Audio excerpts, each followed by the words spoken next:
오늘 발표된 현대차 1분기 영업이익은 1년 전보다 90%가 넘는 신장을 거뒀습니다. 하지만 이 모처럼의 실적 호조가 계속 이어질지에 대해서는 우려가 깊어지고 있습니다. 전 세계적으로 차량용 반도체가 부족해지면서 생산 라인 가동이 멈춰선 자동차 공장들이 늘고 있기 때문입니다. 우리 완성차 업계도 상황은 마찬가지인데 이 해결책은 없는지 자세히 살펴보겠습니다. 먼저 현 자동차 업계 상황 송민아 기자가 정리해드립니다. 보통 매년 상반기는 신차 출시가 집중되면서 자동차 업계가 가장 바쁘게 돌아가는 시기입니다. 그런데 올해는 상황이 180도 바뀌었습니다. 국내 완성차 공장들이 생산 라인 가동을 중단하는 이른바 셧다운을 반복하고 있기 때문입니다.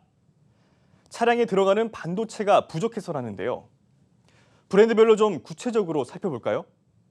먼저 현대자동차는 그랜저와 소나타를 생산하는 아산 공장과 코나와 아이오닉5를 생산하는 울산 1공장 문을 닫았다가 최근 가동을 재개했습니다.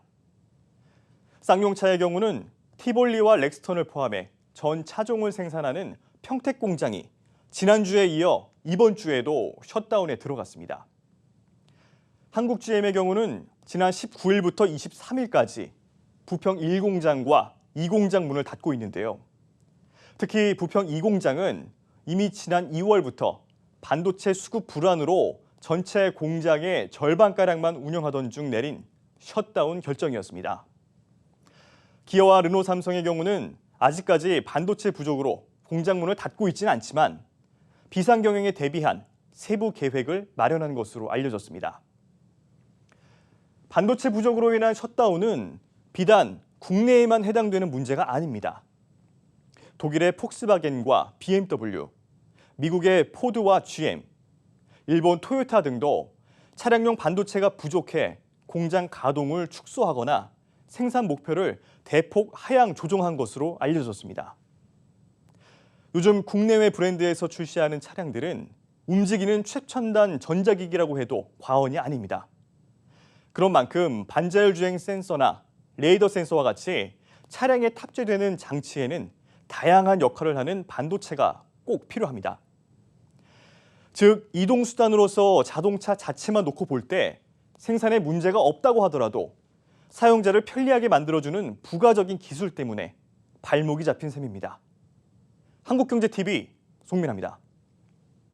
이번 반도체 품귀 현상으로 국내 차 업계가 얼마나 타격을 받게 될지 자세히 짚어보겠습니다. 증권부 이민재 기자 나와 있습니다. 이 기자, 이 차 반도체가 지금 전 세계적으로 얼마나 부족한 상태인 겁니까? 일단 굉장히 부족하다라고 말을 할 수가 있을 것 같은데요. 네. 일단 화재, 그리고 한파, 코로나19라는 3재 때문에 이 자동차 반도체 수급을 좀 꼬이게 만들었습니다. 이 구체적으로 살펴보기 위해서 그래프를 보면 지금 그 일본 르네사스가 있고 그다음 네덜란드 뭐 이렇게 있는데 지금 보면 그 르네사스가 화재, 그리고 또 NIP와 인피니온이 미국 텍사스주 한파와 또 전력 부족 등으로 타격을 입어서 사실상 절반의 생산 능력이 좀 흔들리는 셈입니다. 여기에 또 코로나19로 수요가 줄어들고 있고 이 해당 기업들이 감산하는 등 수요 예측에 좀 실패한 부분도 큽니다. 이 경기 회복의 속도가 붙으면서 생각보다 수요가 좀 빠르게 회복이 됐는데 이를 사실 예측을 못한 것이거든요. 또 아직까지는 직접적인 영향은 없지만 이 미중 무역 분쟁이 좀 지역주의가 강화되는 계기로 작용을 하면 이 역시 좀 악재가 될 수가 있습니다. 그렇군요. 현재는 굉장히 좀 부족하다. 지금의 이 품귀 현상이 그렇다면 언제까지 이어질 것이다 이렇게 예상을 하는 게 좋을까요? 일단 자동차 반도체 그 회사들은 일단 그 해결에 좀 집중을 하고 있는 가운데 이 생산 차질이 있겠지만 이 공장 가동률은 계속 높이는 데 좀 집중하고 있다라면서 좀 안심을 시키고 있습니다. 일단 대부분 한 6월 정도로 일단 예측을 정상화 기한을 좀 보고 있는데요. 6월 정도. 화재가 있었던 르네사스 공장은 지난 17일에 일단 재가동을 했고 또 현재 생산 능력은 10%, 4월 내에 50%, 다음 달에 정상화할 것이라고 밝힌 바 있습니다. 인피니온도 좀 6월 정상화를 목표로 하고 있고요. 하지만 시장에서는 좀 보는 전망이 다소 차이가 있습니다. 이 내년까지 불안감이 이어질 수 있다는 전망이 나오는데요. 이 자세한 내용 이승우 유진투자증권 리서치센터장 인터뷰 들어보시죠. 네. 반도체 산업이라는 거는 이제 가장 중요한 특성이 1년 365일, 24시간 100% 풀가동을 하다 보니까 지금의 이 공급 부족 현상이라는 거를 메우기 위해서는 첫째는 추가적인 설비가 확보가 돼야 되는데 지금 투자를 해서 장비 반입이 이루어질 때까지는 적어도 1년에서 2년 정도의 시간이 걸리기 때문에 그때까지는 굉장히 타이트한 상황이 지속될 수밖에 없으리라고 보고 있습니다. 네, 우리 완성차 업체들도 생산 차질을 빚고 있는 상황인데 실적도 많이 안 좋아지겠습니다. 네, 맞습니다. 생산량은 줄어들 수밖에 없는데요. 예. 일단은 그 증권사에 따르면 국내 자동차 생산량 같은 경우에 한 연간 한 400만 대 수준인데 예. 1분기에 일단 한 5만 대 정도가 생산 차질이 예상이 됩니다. 2분기에도 한 추가로 10만 대 이상 생산이 어려울 것으로 보이는데요. 이렇게 되면 연간 생산량의 한 4에서 5% 정도가 일단 좀 줄어들 수가 있습니다. 예. 다만 실적의 영향, 어떤 실적 영향은 좀 의견이 분분한데요. 대표적으로 보면 일단 자동차 업체 실적 영향이 크지 않을 수 있다는 평가가 나오고 있습니다. 이유는 크게 두 가지인데요. 예. 일단 첫 번째는 반도체 공급 차질이 단기 이슈에 불과하다라는 평가가 있고요. 두 번째로는 공급자 우위 시장이 예상된다는 겁니다. 이 공급 부족에 의한 1분기가 일단 초과 수요가 좀 있고 이게 만약 이제 대기 물량으로 쌓이면 향후에 좀 판매에도 유리할 수 있다라는 평가가 나옵니다. 하지만 반대 얘기도 있는데요. 이 대형 완성차 업체만 버틸 수 있다라는 의견도 있습니다. 이 현대, 기아차 등은 럭셔리 자동차 브랜드가 있기 때문에 이 비중을 늘리면 실적을 조정할 수가 있지만 이 나머지 르노, 삼성이라든지 쌍용이라든지 GM 같은 경우에는 반토막이 날 수 있다는 우려가 제기가 됩니다. 또 이와 관련해서 부품 업체들도 역시 위기감이 좀 커질 수 있다는 분석입니다. 그렇군요. 생산량이 한 4, 5% 정도 감소면 생각보다 또 그렇게 큰 양은 아닌 것 같다는 생각도 드는데 당장 생산이 줄긴 하지만 이 실적이 악화될지에 대해서는 좀 전망이 엇갈린다 이런 얘기입니다. 그렇다면은 우리 차업계의 어떤 매출이 앞으로 좀 회복되는 시점은 이 반도체 생산이 좀 정상화되는 시점과 맞물릴 것이다 이렇게 이해를 하면 될까요? 그건 좀 다소 이견이 있는데요. 네. 보면 일단 미리 공급 부족 상황을 현대나 기아차 같은 경우는 예상을 좀 해서 미리 좀 지난해 10월부터 반도체 대량 구매 및 선도 계약을 맺었습니다. 또 일부 4, 5월 같은 경우에는 생산 라인에 영향이 좀 있겠지만 이후 6월부터는 이게 좀 완화가 된다는 분석이 나오고 있는데요. 또 앞서 말한 자동차 판매자 우위 시장으로 인해서 이 글로벌 완성차 업체가 1분기에 선방을 했다는 점에서 현대 기아차의 선행 지표로 긍정적으로 좀 작용을 할 수 있다라는 이런 분석이 나옵니다. 이 관련해서 이승우 센터장 인터뷰 다시 좀 들어보시죠. 네. 국내 자동차 업체들은 그 글로벌 업체들에 비해서는 좀 재고를 어느 정도는 확보를 해놓은 것으로 저희가 파악을 하고 있고요. 그래서 하반기 때는 지금 상반기보다는 좀 개선이 될 가능성이 높을 것으로 보고 있습니다. 그러니까 선제적으로 좀 대응을 해놨기 때문에 매출은 생각보다 타격이 적을 수 있다 이런 거군요. 알겠습니다. 증권부 이민재 기자였습니다. 잘 들었습니다. 네, 지금의 차량용 반도체 부족 현상을 해소하기 위해서는 결국 이 공급을 늘려야 하는데 이게 이렇게 말처럼 쉽지만은 않습니다. 차 반도체는 이 진입 장벽은 높은 반면 이 수익성은 좋지 않아서 이 반도체 업체들도 생산 라인 증설을 꺼리고 있기 때문입니다. 단기적인 수급 상황 외에도 구조적으로 해결해야 할 과제들도 있다는 지적입니다. 신용훈 기자입니다. 차량용 반도체가 부족하게 된 첫 번째 요인은 가전제품 수요의 폭발적 증가에서 찾을 수 있습니다. 지난해 코로나19로 가전제품에 대한 수요가 늘자 반도체 공급업체들이 가전용 반도체 생산에 주력하면서 상대적으로 차량용 반도체 공급이 부족하게 된 겁니다. 반도체 제조기업들은 먼저 주문받은 가전용 반도체 물량을 처리해야 하는 상황이어서 당장의 차량용 반도체 공급을 늘릴 수도 없는 상황입니다. 또 다른 원인으로는 차량이 전자기기화되면서 MCU, 즉 마이크로 컨트롤러 유닛 칩에 대한 수요가 폭발적으로 늘었는데 이를 생산하는 기업은 적다는 점이 꼽힙니다. 평균 40나노밀리미터의 초소형 칩인 MCU 칩은 제조하는 데 높은 자본력과 기술력이 필요합니다. 때문에 세계 주요 반도체 기업들은 팹리스 형태로 위탁 생산을 통해 반도체를 생산하고 있고 전 세계 자동차용 MCU의 70%는 대만의 반도체 회사 TSMC가 생산하고 있습니다. 이처럼 생산 기업이 제한적이다 보니 공급량을 늘리는데도 한계가 있을 수밖에 없습니다.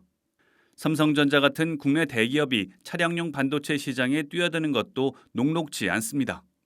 지금 풍기현상을 겪고 있는 MCU는 생산 공정 자체를 보유하지 않고 있고 또 이제 다른 반도체들을 봐도 해외 의존도가 높고 제품도 이제 인포테인먼트나 네트워킹 분야 반도체 위주로 좀 제한되어 있고 차량용 반도체 시장 규모는 전체 반도체 시장의 10% 정도에 불과하고 차량에 따라 수백 개의 반도체가 들어가는데 한 회사가 다품종 소량 생산 체제를 갖추는 것도 쉽지 않다는 점이 문제입니다. 차량 한 대에 들어가는 반도체 생산 원가는 평균 50만 원 수준으로 투입되는 노력과 투자에 비해 수익도 적습니다. 지금의 위기는 차량용 반도체 공급 체인의 구조적인 문제라는 지적이 나오고 있는 이유입니다. 한국경제TV 신용훈입니다. 그렇다면 차 반도체 공급의 구조적 문제와 해법에 대해서 전문가와 함께 어떨지 한번 자세히 알아보겠습니다. 산업연구원 김양팽 전문연구원 전화로 연결되어 있습니다. 연구원님 안녕하십니까? 네, 안녕하세요. 네, 우리나라 차 반도체 공급이 원만하지 않은 데에는 이 단기적인 수급 문제 외에도 좀 구조적인 이유가 있다라고 앞서 좀 살펴봤는데 문제가 어디에 있다고 보십니까? 네, 일단 국내 자동차 생산업체들은 차량용 반도체를 대부분 수입에 의존하고 있습니다. 우리나라가 반도체 강국이지만 메모리 반도체 강국이고 시스템 반도체 부자는 여전히 경쟁력이 약한 상황이고요. 특히 현대, 기아 등 국내 자동차 업체들은 국산 차량용 반도체를 사용하지 않고 95% 이상을 수입하고 있습니다. 그 원인은 우리나라 반도체 산업이 메모리 반도체를 중심으로 발달했고 차량용 반도체의 수익성이 낮은 것도 원인이지만 차량용 반도체 특수성 때문에 이런 삼성전자에서 그런 부분을 이런 대기업들이 만들지 않고 있었던 이유도 있습니다. 그렇군요. 이 완성차 업체들이 차 반도체에다가 기대하는 수준이 상당히 좀 높다 이런 거군요. 게다가 튼튼하게 만든다라고 한다면 사실 교체 수요가 더 없을 것 같다 이런 생각도 드는데 그렇다면 지금 이 전 세계에서 차 반도체 시장은 어디가 주도를 하고 있습니까? 차량용 반도체 대표적인 생산 기업은 독일의 인피니언, 일본의 르네사사, 네덜란드 NXP이며 이들 세 개 기업의 세계 시장 점유율이 50% 이상을 차지하고 있습니다. 이 차 반도체 공급난을 겪고 있는 거는 아마 다른 나라들도 좀 마찬가지일 것 같습니다. 이 다른 나라들은 이 문제를 지금 어떻게 풀어가고 있습니까? 일단 이제 차량용 반도체가 문제가 생기면서 자동차 산업의 강국인 미국과 유럽, 특히 독일이 발빠르게 움직임을 시작했습니다. 이제 차량용 자동차 회사들도 그런 차량용 반도체를 만들고 있는 그런 기업들에게 요청을 한 것뿐만 아니라 국가 정부에서도 앞장서서 그런 기업들에게 공급을 늘려달라고 요청을 한 상태입니다. 예. 그렇지만 반도체는 이제 다른 제품과는 달리 단기간에 생산량을 늘리는 게 힘들어서 여전히 공급 부족 현상이 이어지고 있다고 볼 수 있습니다. 네. 이 자체 생산 역량을 지금 좀 강화하는 게 어떻게 보면 전 세계적인 흐름으로 보이는데 이 다른 나라들이 정부 차원에서 이렇게 노력을 기울이고 있는데 우리도 좀 정부가 나서야 될 것 같습니다. 어떤 부분들을 지원해야 될까요? 이제 차량용 반도체를 앞서서 제가 좀 설명을 드렸는데 우리나라 기업들이 만들지 않은 이유가 단가가 낮은 면도 있지만은 차량용 반도체 같은 경우는 다른 반도체와 같은 특성이 필요합니다. 즉 차량을 이용하는데 장기간 이용을 하게 되고 그리고 안전성의 문제가 상당히 중요한 그런 제품입니다. 예. 그래서 이제 우리나라 반도체 업체도 차량용 반도체를 지금부터 만든다고 하더라도 사실상 자동차 회사들이 그 반도체를 쉽게 채용하지 못하는 것도 그런 안전성이나 내구성에서 신뢰성의 문제가 상당히 심각하기 때문입니다. 그런 상황에서 우리 정부가 이제 단기적으로 그런 차량용 반도체를 만들려고 그렇게 지원한다는 것도 사실상 쉽지가 않은 상황이고요. 지금 단기적인 해결책이 없다고 우리가 가만히 있어서 될 일은 아니고 예. 앞으로 이제 자동차가 내연기관 자동차에서 전기 자동차로 변하고 있고 내연기관 자동차도 자율주행 자동차가 지금 많이 발전을 하고 있습니다. 그런 이제 자율주행 자동차나 전기 자동차에는 현재 내연기관 자동차보다 10배 이상의 반도체가 사용이 되게 되니까 그런 분야의 반도체를 이제 우리가 만들 수 있도록 우리 기업이 만들고 그리고 자동차 회사가 우리 기업 반도체 기업들과 협력을 할 수 있는 그런 지원 방안을 만들어서 중장기적으로 대책을 세워야 할 것 같습니다. 그렇군요. 이 지금 반도체 차량용 반도체의 경우에는 단가는 낮고 수익성은 크지 않다라고 한다면 사업성이 그렇게 좋지 않다는 얘기가 될 수 있을 것 같은데 국내 이 중소 반도체 기업을 육성해야 된다 이런 의견들도 있습니다. 이런 부분에 대해서는 어떻게 생각하십니까? 이제 중소 반도체 기업들을 육성하는 부분들이 아무래도 우리나라 기업 반도체 팹리스 업체들의 설계랑 그런 부분을 말씀하실 텐데요. 실제적으로 차량용 반도체가 메모리 반도체나 첨단 반도체보다 생산 공정이 좀 더 간단하고 어렵지 않다고 해서 중소기업이 쉽게 접근할 수 있지는 않아 보입니다. 네. 왜냐하면 좀 전에 말씀드린 것처럼 차량용 반도체의 특성상 안전성, 내구성이 중요하기 때문에 그러한 기술을 습득을 먼저 해야 되고요. 그리고 차량용 반도체를 만들더라도 인증을 받기 위해서는 1년 이상의 시간이 소요가 됩니다. 하지만 자금력이 부족한 우리의 중소기업 같은 경우는 바로바로 자금이 회수돼야 되는데 그 시간을 버틸 만한 여력이 없는 게 하나가 문제가 될 수 있고요.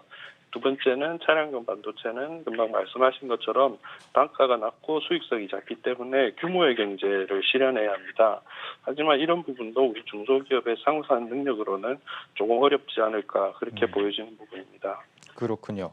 이 우리 완성차 업체들의 경우에는 뭐 당분간은 생산을 줄일 수밖에 없는 상황인데 앞으로 어떻게 대응하는 게 좋겠습니까? 안타깝지만 현재 상황으로서는 생산을 줄이고 그리고 이제 공급이 원활하게 돌아올 때까지 좀 기다리는 방법이 이제 당장은 눈앞에 있는 현실이니까는 어쩔 수 없는 상황인 것 같습니다.